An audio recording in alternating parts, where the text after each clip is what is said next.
What's up, my wizards? It's Dev from SBMTG on the YouTube.com. Down there we like magic, and guess what happened today? Some Amonkhet spoilers actually came down from the mothership. These are mostly confirmed cards right here. We got to see new mechanics and stuff, a bunch of cool things, some awesome reprints. So let me take you through these step by step because there's a lot of exciting stuff here. Amonkhet's finally here. Well, the first thing I want to look at today is the new mechanics that we got to see. Two whole new mechanics, and they both kind of look really cool, especially Embalm, which is what I want to look at first. Here's True Heart Duelist right here with a sweet, like, full art version. She's a 2-mana, just 1 and a white, human warrior. She's a 2/2, and she can block an additional creature in each combat, and she has Embalm, 2 generic, and a white. Now, I've seen a lot of people on spoiler sites confused and offering speculation about what they believe Embalm is, but truth be told, Wizards actually released an article this morning that I guess a lot of people haven't seen yet, so this will help clear up any confusion about what Embalm actually is. From the Wizards article this morning, quote, Embalm is an activated ability you can activate if the creature card with Embalm is in your graveyard. To activate the Embalm ability, simply pay the Embalm cost and exile the card. You do this anytime you could cast a sorcery. When the ability resolves, you create a token copy of the card.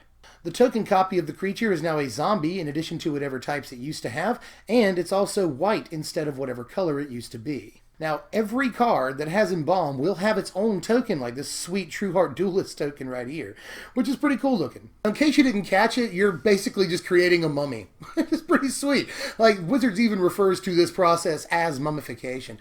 And it's kind of cool that it makes it a zombie, you know, because there's already a lot of cool stuff we can do with zombies in Standard and Commander, you know. So that's pretty cool. Like, these interact with Kalidas really well, so that's something.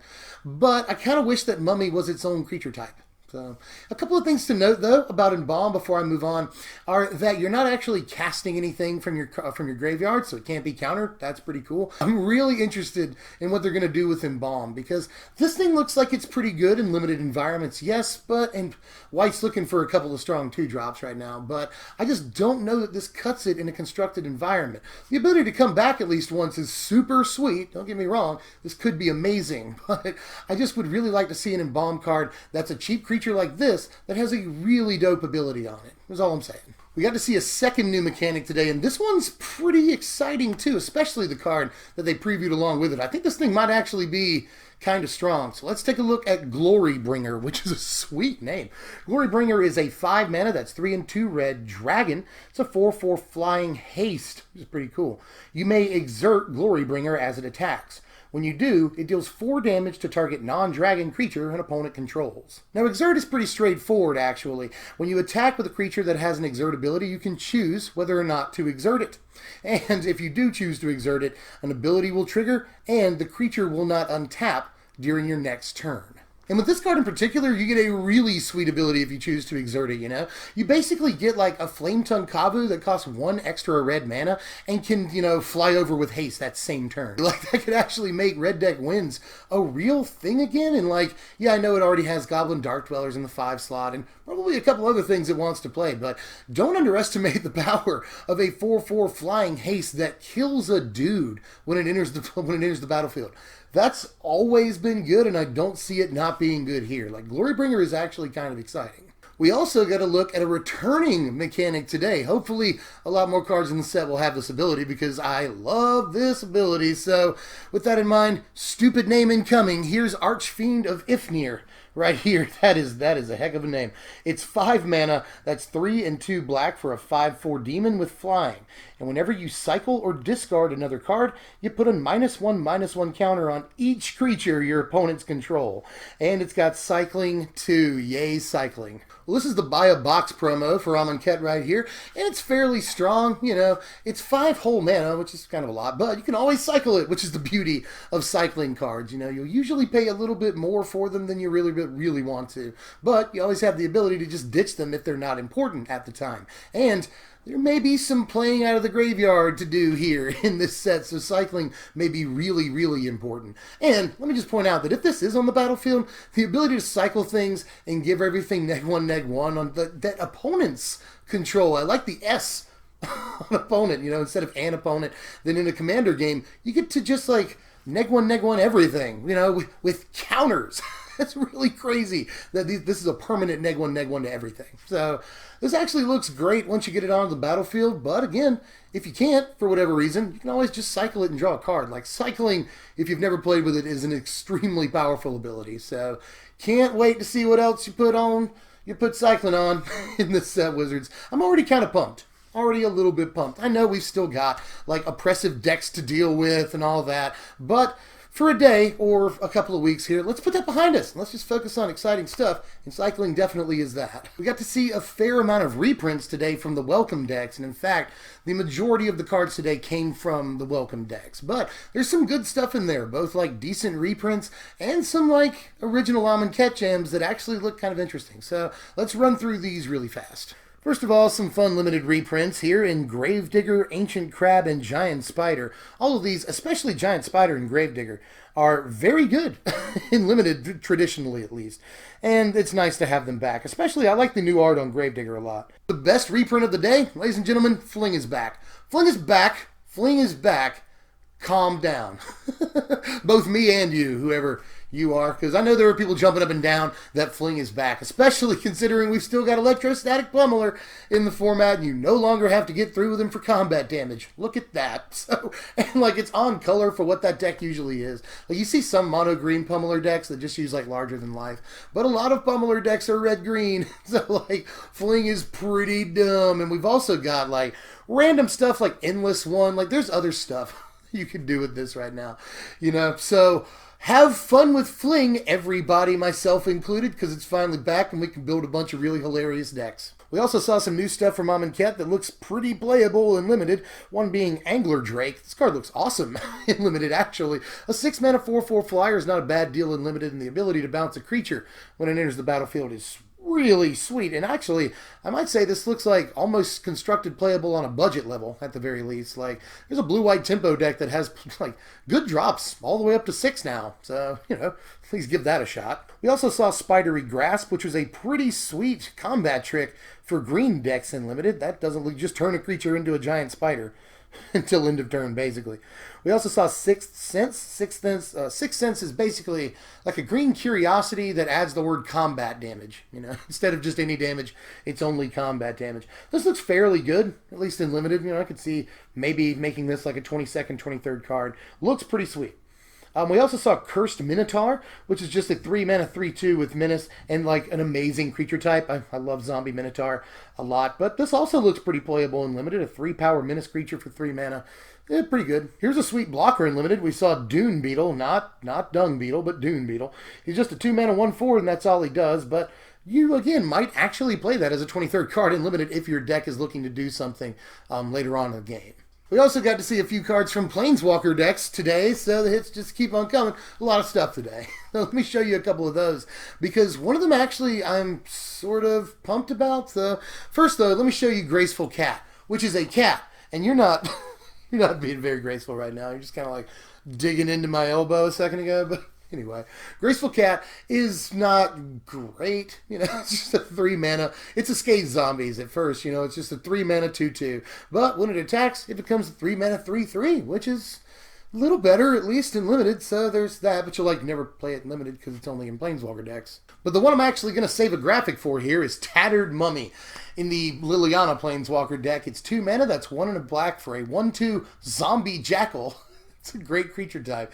And when it dies, each opponent loses 2 life. Aristocrats! Aristocrat strategies. And I know I've said this before, so bear with me because I just want to get this out to as many minds as possible because there's still a lot of people confused about this. BFZ and Oath of the Gatewatch do not rotate when Amonkhet comes out, so Zulaport Cutthroat will still be legally playable, and you can totally do this. And like, Pious Evangel will still be playable, so that's also cool. But Zulaport Cutthroat also still playable, and Tattered Mummy goes pretty stinking great in an Aristocrats deck, if I do say so myself. Now, the last card that we saw from Wizards today is probably the craziest one. I'm actually really interested in how you feel about this. This is Oracle's Vault right here. Let me show you this. It's a 4-mana artifact, not legendary. It's a 4-mana artifact with 2 tap. Exile the top card of your library. Until end of turn, you may play that card. Put a brick counter on Oracle's Vault. Then you tap it and exile the top card of your library, just like the first ability, but it doesn't cost you any mana. Until end of turn, you may play that card without paying its mana cost. Activate this ability only if there are 3 or more brick counters on Oracle's Vault. What? What? Any deck can play it. Any deck can play it. And this is sort of kind of an Aetherworks Marvel in a way, but you have to like get counters on it and stuff, so you can't like do it the turn it comes into play. It's like a fixed Aetherworks Marvel in some ways, you know, doesn't dig very far. So I'm not saying that this is incredible because Marvel already exists in the format and that's a great card, but this is still insane for like control decks that just basically want to like draw a card every turn. That's kind of cool, you know. In any deck, any old deck can play it, and there's so many tricks in this format because you will not, in a lot of decks that are playing specifically to break this card, you won't have to activate it 3 times before you can just start casting free stuff, you know, because there's a lot of ways to cheat counters onto this thing. We don't have Proliferate in Standard, but you have it in other formats, so I should at least bring that up. But in Standard, check the suite of cards out. We've got Skyship Plunderer, Maulfist Revolutionary, and Winding Constrictor to work with this. So like either a blue-green or like a Sultai Oracle's Vault deck would be really, really fun to try to like cheat Ulamogs into play or something, you know. So all 3 of these can get extra counters onto your Oracle's Vault and try to get it like within just 1 activation maybe.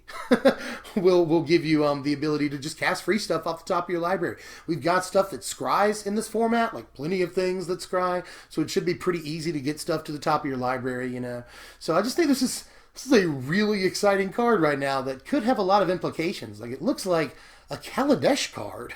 So that's a crazy card. I really want to know how you feel about that because I've got a lot of ideas brewing. That just begs to be built around, obviously. So can't wait to try and do that, as well as build with like Embalm looks awesome, Exert looks really cool. And by the way, something I didn't point out is that if you give a creature that has an exert ability like Vigilance, then you can exert it and not have to worry about it not untapping. So that's also a cool little cherry on top of that ability. But there was even more crazy stuff, by the way, today that I should bring up. Like, Wizards didn't spoil any more new cards, but they did spoil a couple of other like cool things about Amonkhet that I want to bring up before I get to the last 2 cards here today. So I know this video might run a little bit long, but there's a lot of things to talk about about Amonkhet today. So first thing that Wizards said is that you'll actually get a chance to play with some of these Amonkhet cards even before the pre-release. That's right, Saturday, April the 15th, Wizards is doing an event where local game stores all around the country, so ask your LGS if they're doing this, will be doing a like learn to play Magic day, basically. It's a welcome deck day. If you bring a new player in to like learn how to play Magic, there's going to be a casual like standard tournament that day, and newer players will get a welcome deck that will include Amonkhet cards, and you, as the player that brought in the newer players, will get a promo card from Amonkhet. So all of that is great, and that takes place a week before the pre-release. So you can get welcome deck cards from Amonkhet, some of the stuff I've talked about today, and you can get promo cards from Amonkhet. So that's like pretty crazy, like a week before the pre-release. Another cool announcement that Wizards made today, by the way, is that on Wednesday, just a couple of days from today, we will not only get our first story bit from Amonkhet, so that's pretty sweet, but we will also get the entire Masterpiece series spoiled. That's right, going to be Masterpiece series in Amonkhet, and we'll get to see every single card in it on Wednesday, so stay tuned for that. That's pretty crazy too. Now the last 2 cards I want to talk about today are the intro deck Planeswalkers. These are virtually spoiled and more or less confirmed. These both come from pictures that we got over the weekend from a toy fair of packaging from Amonkhet Planeswalker decks. So the only thing we don't have on these 2 Planeswalkers is the loyalty. So this will be fun to speculate on. But do keep in mind that these are Planeswalker deck Planeswalkers, which means that they are engineered to be not great. So don't go crazy with speculation on the loyalty, but I'm going to show you the Liliana first. This is Liliana Death Wielder, which is the best name for a Planeswalker ever. She is 7 mana though. Pull on the collar. 7 mana is a lot. That's 5 and 2 black. For a Planeswalker, Liliana, she's got +2, put a -1/-1 counter on up to 1 target creature. Also, -3, destroy target creature with a -1/-1 counter on it. And you can also ultimate her for just 10 whole loyalty. Return all creature cards from your graveyard to the battlefield. Well, almost no matter what the loyalty is, that's fairly bad. It's pretty bad. Despite the awesome name and the pretty, what will probably be awesome art, obviously this version of it looks really butt ugly, which is why I've included a little translation here for you, because this is not the best version. It's basically a low resolution picture that's been blown way up, more or less. But in any case, even if the loyalty is like 5 on this, it's still not great at all. You know, the ultimate looks pretty nice, but you know, the fact that her -3, which is a lot, her -3 is dependent in a lot of ways on her, you know, first ability is not great. When she comes down, she'll often like just put a -1/-1 counter on a creature for 7 mana. That's just, none of that is particularly good. Now, in a truly serious case of poor balancing, the other Planeswalker in the Planeswalker packs is Gideon Martial Paragon. Take a look at this thing. This is 5 mana, that's 4 and a white, so it's splashable. Just want to point that out. It's not super often that you see Planeswalkers that only cost 1 colored mana. But 4 and a white, don't know his loyalty yet, but we'll get to that. +2, untap creatures you control, they get +1/+1 until end of turn. 0. Until end of turn, Gideon Martial Paragon becomes a 5/5 human soldier with Indestructible, that's still a Planeswalker, prevent all damage that will be dealt to him.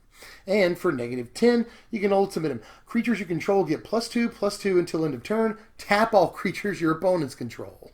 This is pretty good.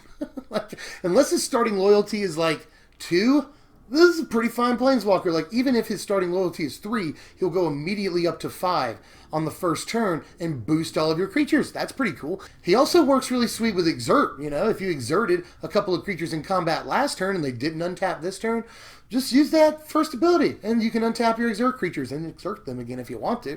That's cool. So it has some synergy there with the set. That's awesome. He also just can become a 5/5 Indestructible that can't have damage dealt to him. Like, that's also good. He has like his Gideon ability, like the one that Gideon that exists already has. He has that, and it still costs 0. Like, he has no minus abilities. It's pretty good. And his ultimate is actually insane. It's just Alpha Strike. Like, all of your dudes get +2/+2, and none of their guys get to block. Like, it's not broken or anything, but it wins the game probably. Like, this Gideon is splashable. He doesn't cost like super a whole lot of mana, right? Like, unless his starting loyalty is literally 1, this is probably a decent Planeswalker deck Planeswalker. Like, unless I'm just crazy, like, this looks better than all the Planeswalker deck Planeswalkers we've seen so far. So, like, seriously, I can't think of any that could be better than this, right? Like, no, 0. This is pretty much definitely the best in terms of raw power, as far as I can tell. So, let me know how you feel about that. I feel like this guy could maybe be standard playable, although there will be an actual Gideon in the set. Remember that if they're Planeswalker deck Planeswalkers, that they will also get main set versions. So we'll see a Gideon, and we'll still see a Liliana and Amonkhet.